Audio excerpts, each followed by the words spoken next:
Now we need to practice using significant figures. So let's start by defining how many significant figures we have in the following examples. So I'm going to start on the left. The numbers in front of any non-zero number do not count. Therefore, these do not count. And we have 3 significant figures. That's the same case in the next problem. This 3 counts, that 0 does not. This 5 counts, and this 0 counts because it's embedded between 2 non-zero numbers. Next, we have 3, 1, 5, 0. Sorry, I moved that to the side so I can see it better. In this case, these 3 digits are significant. So we have 3 significant figures. So we have 3 here. I didn't write that down. And 3 here. This does not count. Why? Because it follows whole numbers, but there's no decimal. But in the next example, there is a decimal point. Remember, that says, I declare that is important. And so that means that all 4 of these numbers are significant and should count. And in the next example, we have a decimal point and there's still more zeros. So that means that every one of these numbers counts, and we have 6 significant figures. Okay. In the next example, we have 0.0350. So which of these counts and which doesn't?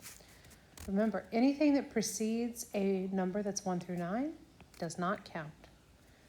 But there is a decimal point that's here.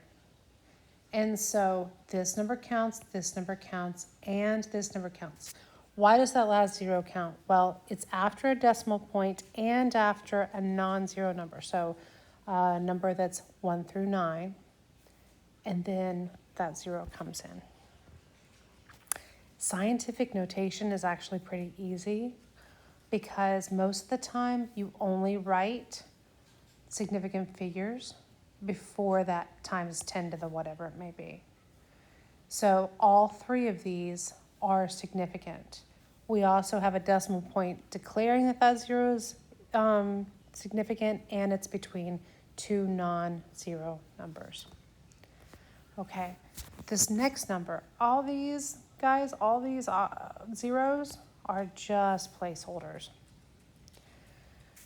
However, there is a decimal point right here. So that means that this 0 counts, and we have 4 significant figures. Sorry, I didn't write the 3 and the 3 over here. Now, the next number looks like it's huge. But the thing is that there's one non-zero number, and it's followed by a whole bunch of zeros. So we probably would think that is more significant than just 1 digit, but that's all we can count. It's really just 1. Okay. However, the number that's on the bottom, because there's a non-zero number at the very end here, that means that they all count. So we have 1, 2, 3, 4, 5, 6, 7, 8, 9, 10, 11 significant figures. So that 1 really kind of means something. Okay. In this next section, you got to get out your calculator. And taking 3.95 and dividing by 2.4, what I get as an answer is 1.6458333. Whatever, lots and lots of 3s. Well, so now we have to figure out what is it that we're going to actually report this in. How many significant figures do we have? Up top we have 3. Down below we have 2. So that means that we're going to only report this in 2. So the correct answer is 1.6. A good practice is sort of to put a box around the actual value. And usually you're going to use a unit here as well, but we're not going to do that right now. Okay, in the next one we've got 400 times 196. So that gives me a value of 78,400. Well, let's go back and look at our data. This has 3 significant figures, but guess what? We only got 1 here. What that means is that we can only represent this in 1 significant figure. So rounding up, that would mean that 80,000 is our final answer, or 8 times 10 to the 4th. Okay.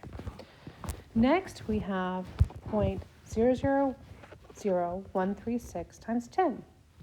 This should give us the answer of 0.00136. However, we're multiplying this by something that only has 1 significant figure. Now, if this is an exact number, that's a little bit different, but it's not necessarily, it's not noted that it is, at least here. So what that means is that our final answer would be 0.001. Or we could just say it's 1 times 10 to the negative 3rd. Now, in the last example, it tells you that 14 is an exact number. So when I multiply this, I get 181.3. Well, in this case, I don't count these numbers in significant numbers here. Instead, I see that I've got 4 significant digits in this number, and therefore I can use this in its pure form, so we can just use that with 4 significant figures right there. Okay, so now let's look at some that are addition and subtraction. So here we've got 12 plus 1.95. Now, this gives extra data that is not in this one. Okay, so it should be that your answer, originally at least, comes to 13.95. But we can only go to as many decimal points as what we're given here. And so we need to go to the ones place. And what that means is our final answer would round up to 14. So the 0.95 still kind of counts in that it makes you round that up. Next we have 14 minus 2.64. And so that answer should come to 11.36. But we have to again use this just to the ones place. So that means that the answer would just be 11. What that means is that this almost reads like 14 minus 3. And the reason why is because that number ends up getting rounded up. And that's sort of intentional. So I'm showing you that that still makes a difference. On the other hand, if you have 12 minus 1.43, we get 10.57. So since we're still to the ones digit here, we would answer that that is 11. So you would round up instead of rounding down. And that's how we practice using significant figures. Feel free to go back and try this again. It is always great to practice, and I'm sure that there's lots of practice problems you can find out there on the internet. Thank you.